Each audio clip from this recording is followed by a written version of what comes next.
How to make health the number one priority. Now that might sound completely extreme to most people. In fact, it isn't.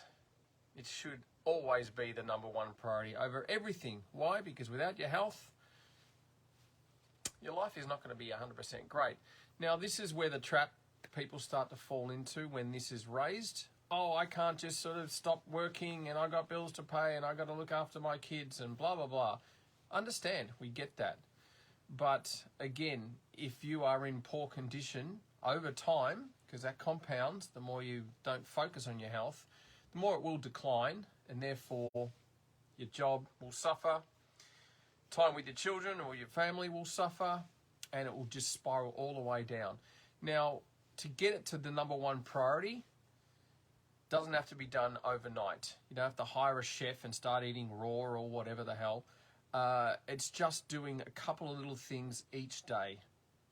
Replacing junk or chocolate with a bit of fruit.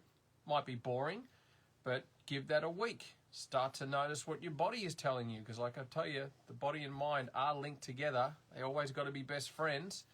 Some will lead one day, the body will lead one day, the mind will lead the other. Either way, both got to be locked in. And you'll start noticing, yeah, I feel a little bit better. Okay, well, if that's working, rinse, repeat. Simple as that.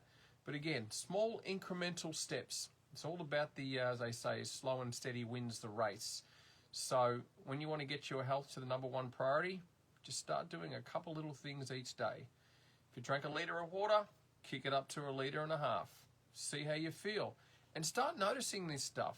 Write it down if you get a chance and say, today I actually felt really good.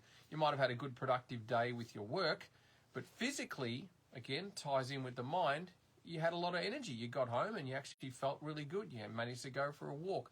So again, just a little steps each day will certainly add up. I know 30 days is kind of the generic ballpark of changing habits and things like that.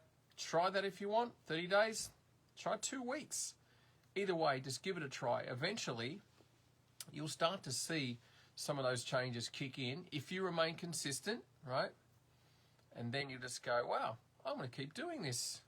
And then watch things go up. Hope that helps.